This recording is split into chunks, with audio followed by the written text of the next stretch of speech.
Quero que você preste atenção enquanto eu passo por esses pontos.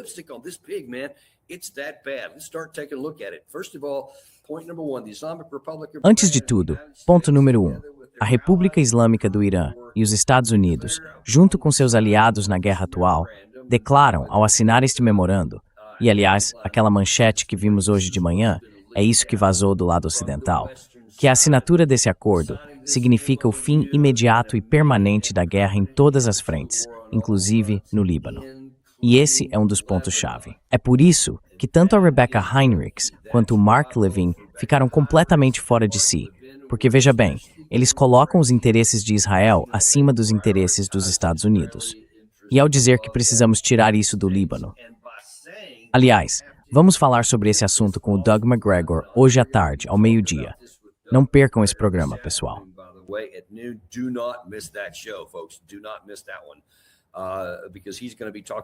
Não perca esse, porque ele vai falar bastante sobre o Netanyahu em particular. Mas dá para imaginar, mesmo sem olhar nada, que para Irã, ver Israel no meio de um conflito, com tropas em solo no sul do Líbano e com um plano de batalha que ainda está longe de ser concluído em Beirute, pedir para eles simplesmente pararem e irem embora é quase impossível de imaginar dentro de Israel. Então é algo que eles vão ter que tentar resolver. Mas olha só, deixa eu te mostrar. Esse aqui é o presidente Trump falando sobre a questão de Israel. Gary, coloca esse aí pra gente. Não, desculpa. Vamos com aquele que se chama Keen Doubts, o segundo clipe.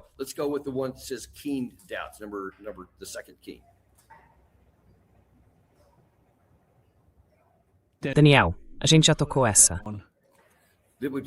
A gente já tocou essa? Ah, tá, desculpa, eu me confundi aqui. Essa é a do presidente Trump. Isso, desculpa, aqui tá o presidente Trump falando sobre o Hezbollah. Israel está lutando contra o Hezbollah há tempo demais. E muita gente está morrendo. E não é preciso derrubar um prédio inteiro toda vez que estão procurando alguém, porque tem muita gente morando nesses prédios. E posso te garantir, nem todos ali são do Hezbollah. Eu sugeri a Israel que deixasse a Síria cuidar do Hezbollah, porque, para ser sincero, acho que eles fariam um trabalho melhor nisso.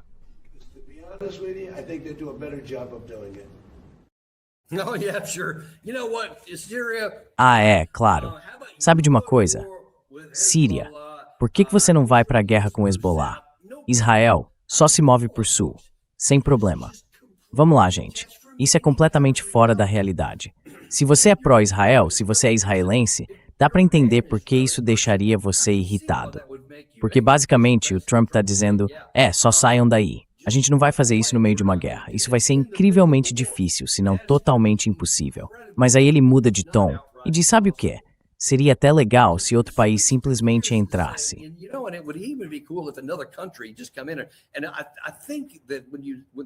E eu acho que, quando a câmera deu aquele zoom para fora, posso estar misturando essas duas entrevistas aqui, mas ele também estava conversando, o presidente Trump, com al-Assad, o líder da Síria, bem ao lado dele. Não lembro se era essa entrevista ou outra, mas foi por aí. Agora, dá para imaginar o al-Assad dizendo, espera aí, como é que é? Você quer que eu entre em guerra com o Hezbollah? Não tem a menor chance disso acontecer. Primeiro, eles não têm capacidade militar para isso. E segundo, por que diabos eles iriam ajudar Israel, lutar a guerra por eles, para Israel poder simplesmente voltar para casa? Isso é completamente fora da realidade.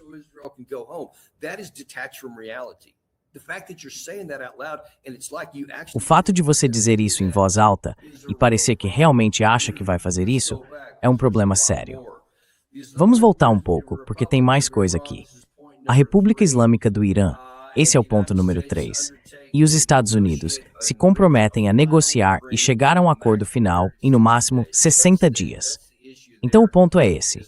Esse documento estabelece um prazo de 60 dias para resolver as questões mais difíceis. Assim que esse memorando de entendimento for assinado, os Estados Unidos vão suspender o bloqueio contra o Irã e restabelecer o tráfego em no máximo 30 dias até a capacidade total. Os Estados Unidos também se comprometem a retirar suas forças das áreas ao redor em até 30 dias depois do acordo final.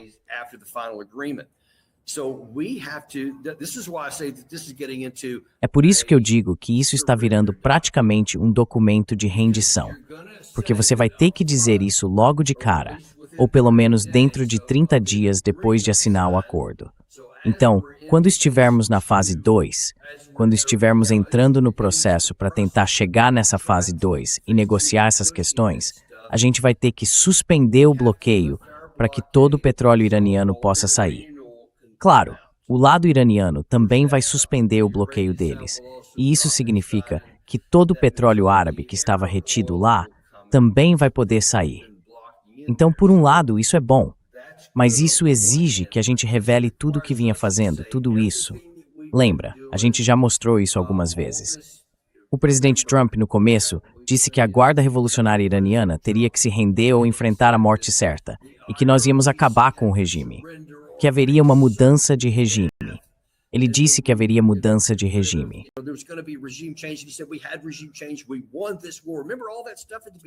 Nós vencemos essa guerra. Lembra de tudo aquilo no começo?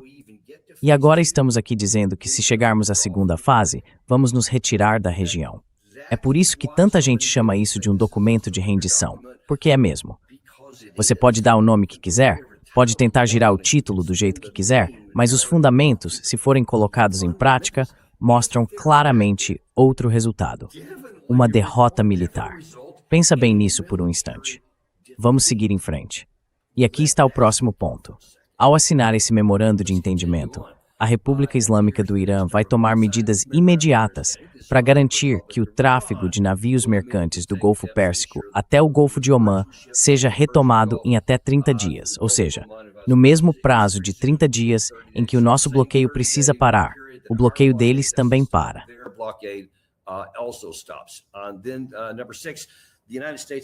Então, número 6. Os Estados Unidos se comprometem, junto com seus parceiros regionais, e olha, esse é grande, a criar um plano abrangente, acordado por ambas as partes, para a recuperação e o desenvolvimento econômico da República Islâmica do Irã, garantindo um financiamento de 300 bilhões de dólares.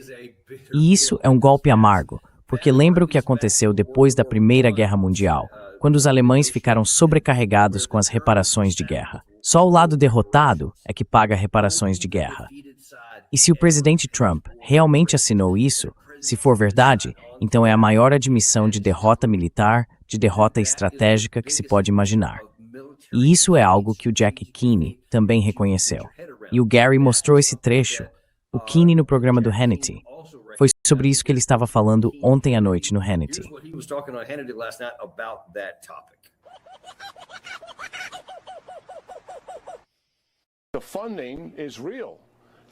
O financiamento é real.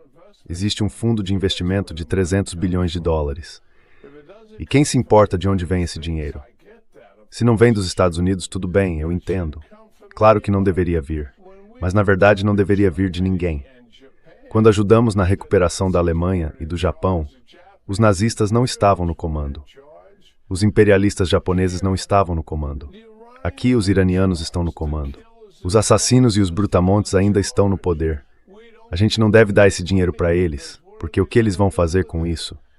Vão recuperar tudo que tiramos deles. E quem se importa se o dinheiro vem dos árabes, dos cataris ou de quem for? Eles não deveriam receber nada disso. Essa é a realidade. Eles vão pegar esse dinheiro e recuperar tudo. E você sabe disso, Sean. Você sabe que não dá para confiar nessas pessoas.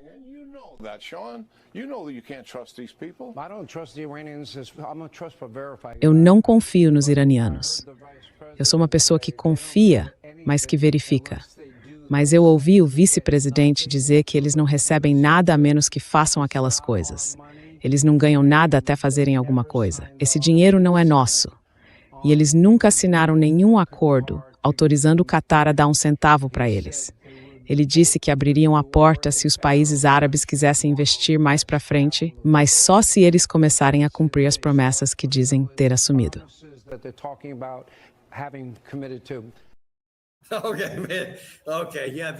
Tá bom, cara. Tá.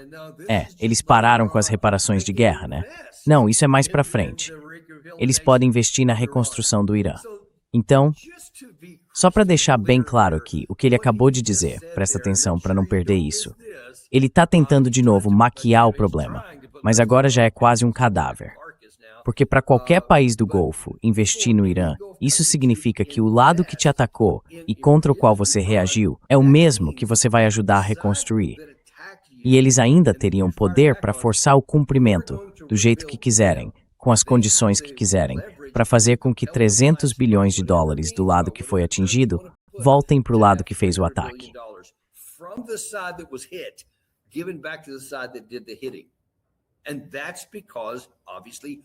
E isso aconteceu porque, obviamente, fomos nós que acendemos o fogo. A gente atacou primeiro e depois eles responderam. Exatamente como eu mostrei nos meses que antecederam essa guerra, especialmente nas semanas anteriores, dizendo, é isso que os iranianos estão dizendo que vão fazer. E eles fizeram exatamente o que disseram que fariam. Agora, se houver novas exigências, é porque claramente eles foram atingidos de forma muito pesada. Acho que o último número que vi falava em algo em torno de 20 mil alvos atingidos pelas forças aliadas. E acredito que parte desses ataques veio de alguns países do Conselho de Cooperação do Golfo. Tenho quase certeza de que os Emirados Árabes Unidos participaram de parte disso, junto com Israel e os Estados Unidos. Então foram cerca de 20 mil alvos atingidos no Irã.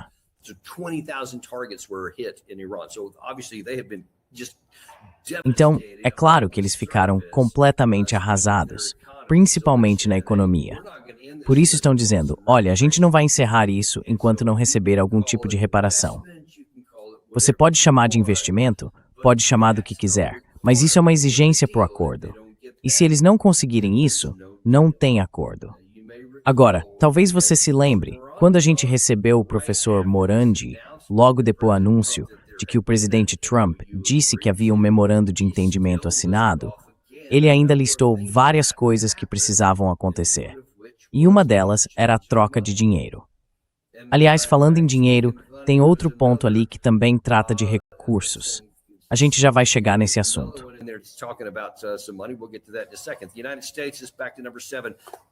Os Estados Unidos, voltando ao ponto 7, se comprometem a encerrar, dentro de um cronograma que ainda será definido como parte do acordo final, todos os tipos de sanções atualmente impostas à República Islâmica do Irã. Isso inclui as resoluções do Conselho de Segurança das Nações Unidas, do Conselho de Governadores da Agência Internacional de Energia Atômica e todas as sanções unilaterais dos Estados Unidos, tanto as primárias quanto as secundárias. Isso é outro ponto. Uau, você está brincando comigo? Todas as sanções, as regras do Conselho de Segurança contra o Irã, tudo isso teria que ser revogado e retirado de cena? Se não houvesse mais nada nesse termo além disso, já seria uma vitória enorme, enorme mesmo para o Irã. É difícil exagerar o tamanho disso. Pode ser até maior do que aqueles 300 bilhões de dólares, porque eu duvido que isso realmente aconteça.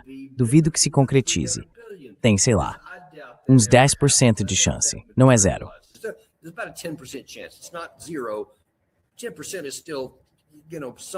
10% ainda é alguma coisa, mas tem tanta coisa jogando contra isso. Eu ficaria surpreso se acontecesse. Mas, cara, se ele incluísse esse alívio das sanções e tirasse todas as resoluções do Conselho de Segurança da ONU do caminho, seria incrível.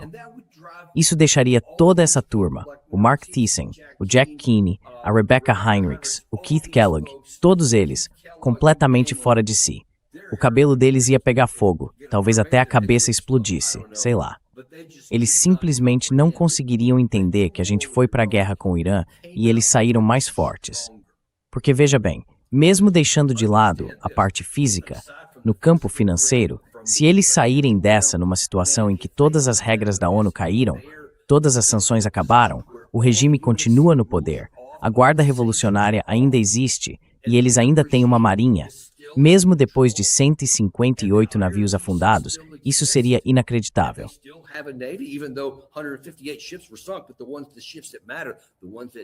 Mas os que realmente importam, os navios que podem controlar o estreito, esses continuam totalmente intactos. E os mísseis de longo alcance deles também continuam intactos. Na verdade, é bem provável que fiquem ainda maiores e mais curtos, porque a produção subterrânea continua. Os drones de longo alcance continuam sendo um problema. e os de curto alcance estão se tornando cada vez mais problemáticos também. Em qualquer área que você olhe, militar, econômica ou geopolítica, eles estão muito mais fortes do que antes. E eu te garanto, quando a poeira baixar, se qualquer versão disso acontecer, ou se o Irã simplesmente resistir mais do que a gente, e a gente tentar voltar e lutar de novo, e eu te garanto que o mesmo aconteceria se fizéssemos isso uma segunda vez, o prestígio e o respeito deles no mundo vão disparar, enquanto o nosso vai despencar.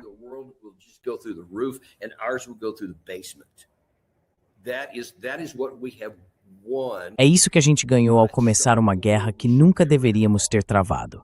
Cara, a gente precisa manter isso bem claro aqui. Tá se mostrando diante dos seus olhos o preço de fazer uma coisa tola, o preço de ignorar a realidade. E esse preço ainda não acabou. Deixa eu voltar um pouco, ainda tem mais para contar. Aqui tem outro ponto, em azul. A República Islâmica do Irã reafirma que nunca vai produzir uma arma nuclear. Pois é, você acha isso? Eles dizem isso desde 2003 e continuaram repetindo ao longo de todo esse período. Durante todo o período de 2025, quando as negociações serviram de cobertura para um ataque. Durante todas as negociações desse período, que a gente usou como disfarce para atacar. E desde então, eles continuam dizendo que não estão buscando uma arma nuclear.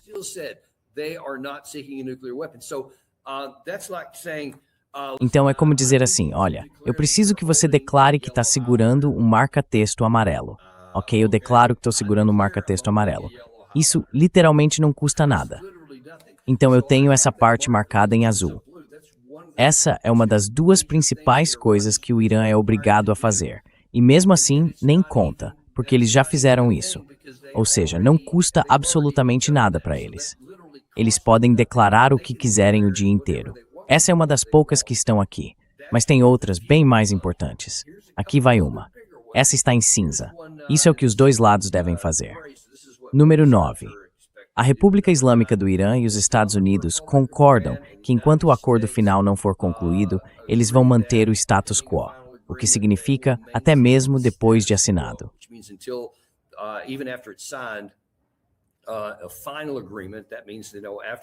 Um acordo final, isso quer dizer, depois do período de 60 dias, quando chegarem à parte final, o Irã vai manter o status atual do seu programa nuclear e os Estados Unidos não vão impor novas sanções ao Irã, nem reforçar suas forças na região.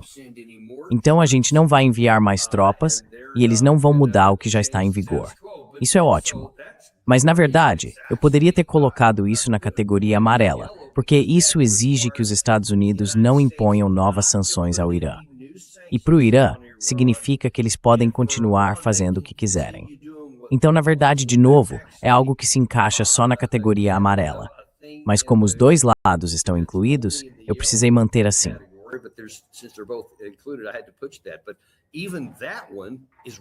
Mas mesmo esse ponto é bem contrário ao que a gente gostaria. E fica pior. Número 10. Os Estados Unidos se comprometem que imediatamente após a assinatura desse memorando de entendimento e até a data do fim das sanções, o Departamento do Tesouro dos Estados Unidos vai emitir autorizações para exportações de petróleo bruto iraniano, produtos petroquímicos e seus derivados, além de serviços ligados ao setor de petróleo, incluindo bancos, seguros, transporte e coisas do tipo. De novo, os Estados Unidos se comprometem a fazer isso imediatamente após a assinatura. Então, mesmo que algumas sanções, a gente não vai impor novas, e outras só caiam no acordo final, imediatamente na parte de energia e infraestrutura, isso é uma das coisas que o professor Mirandi repetiu pra gente várias vezes.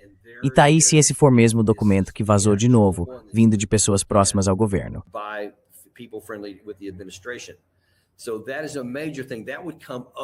Então isso é algo importante. Isso viria logo de início.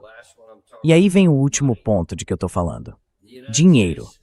Os Estados Unidos se comprometem que, à medida que as negociações avancem em direção a um acordo final, os fundos e ativos congelados ou restritos da República Islâmica do Irã serão liberados e ficarão totalmente disponíveis. Você deve lembrar, acho que foi anteontem, a gente mostrou que o vice-presidente Vance foi perguntado sobre isso, se esse valor estava no texto. E ele disse, não, eu não vi em lugar nenhum o número de 24 bilhões de dólares. Pois bem, agora dá para ver que nesse texto aqui, se ele for realmente o texto autêntico, não aparece nenhum número de 24 bilhões. Mas está escrito sim, que os fundos congelados deles serão liberados e ficarão totalmente disponíveis.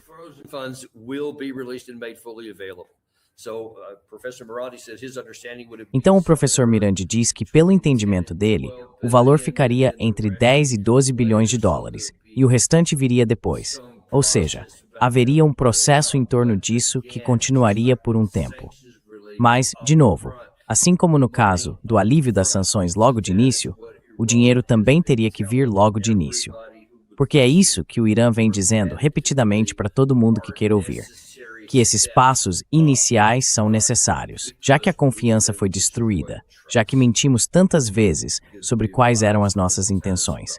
Então agora eles precisam receber algo concreto antes de dar o próximo passo. A boa notícia do nosso lado é que, ao que tudo indica, eles ainda estão dispostos a dar vários passos. Se receberem algo logo de início, vão continuar avançando depois.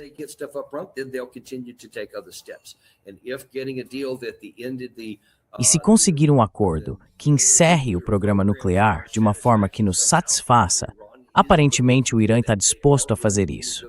Eles estão dispostos a negociar nesse caminho, desde que, e eu não vi nada ali sobre essa parte. Uma das diferenças é que o lado iraniano disse que o acordo deles previa que continuariam com o controle do Estreito de Hormuz. Esse era um dos principais pontos naquele documento. Já este aqui não fala nada sobre o controle do Estreito de Hormuz. Então isso ainda precisa ser esclarecido. Essa é uma das poucas diferenças realmente importantes entre o documento iraniano de 14 pontos que foi vazado e o americano de 11 pontos que foi divulgado. Isso é mais uma coisa que o presidente Trump precisa explicar. Mas só para encerrar, tem mais alguns pontos finais aqui.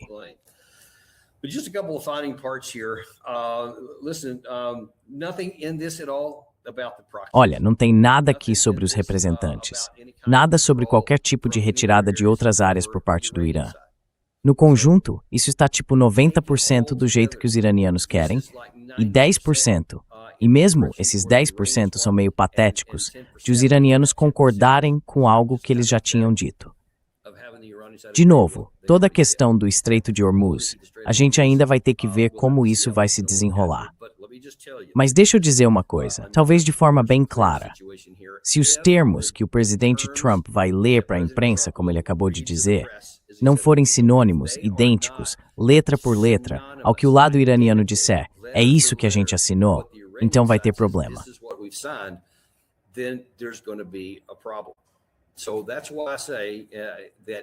É por isso que eu digo que quando Trump divulgar isso, vai ser um estouro. Porque se qualquer uma dessas partes que eu acabei de mostrar, e tem muito mais gente do lado americano, se alguma versão daquilo, especialmente aquelas partes em destaque, aparecer no documento, o pessoal vai dizer, você enlouqueceu. Os apoiadores dele vão dizer, você perdeu a cabeça, você se rendeu ao Irã. Agora, se essas partes não estiverem lá, o lado iraniano é que vai dizer, você enlouqueceu. Isso não foi o que você assinou. Mais uma vez, você violou a normalidade diplomática e mentiu pra gente. Isso não é o que a gente combinou. Então, a guerra continua.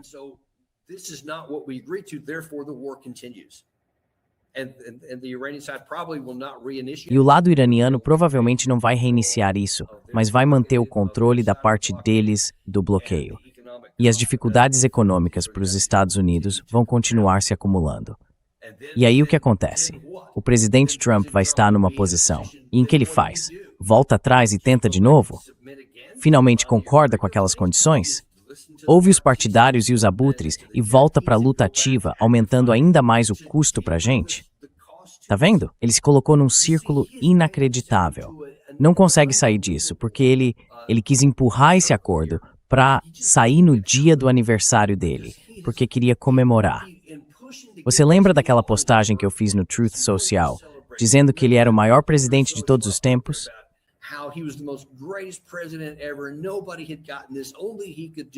Ninguém tinha conseguido isso. Só ele podia fazer. E ele é incrível. Aquele papo de autoelogio, sabe? Ele disse isso no dia do aniversário dele, porque queria toda essa atenção. Só que o preço para conseguir isso é que agora ele vai ter que bancar, cara. Não dá mais para ficar falando essas coisas como antes. E claro, muita gente nos Estados Unidos está perguntando, por que você não está divulgando as informações? Se você está dizendo que tem um acordo, se está dizendo que tudo já foi acertado. Se está dizendo que a cerimônia de assinatura vai ser na sexta-feira, não tem motivo para esconder. Você devia estar se gabando disso. Devia estar dizendo, aqui estão os termos que eu consegui, é isso que a gente vai assinar. Porque ele vive repetindo o quanto isso é ótimo para os Estados Unidos.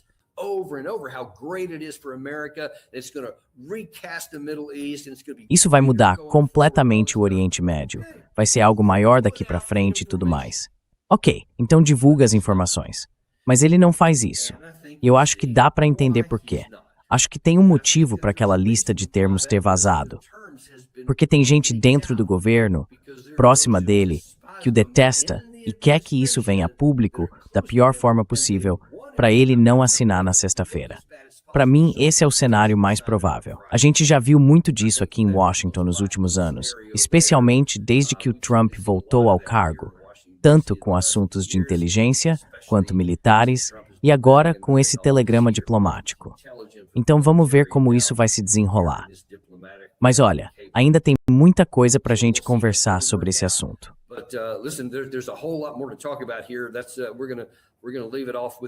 A gente vai encerrar por aqui com você, mas o Doug McGregor vai voltar hoje ao meio-dia e a gente vai olhar com um pouco mais de detalhe o lado israelense dessa história. E se você acha que o pessoal em Washington já está surtando, espera só para ver o que vem de Israel, especialmente do Benjamin Netanyahu e de alguns dos seus apoiadores. Depois, você vai ouvir a análise do Doug sobre tudo isso. E eu te garanto, tanto do ponto de vista militar e diplomático, quanto político, ele vai ter muito o que comentar. Então a gente se vê ao meio-dia, no Daniel Davis Deep Dive. Olha, eu não fico tentando te convencer a comprar ouro, nem dizendo como cuidar da sua carteira de ações, mas tem um jeito de nos ajudar. Se inscreve, clica no botão de curtir e compartilha isso com alguém que você gosta. And share this with somebody you love.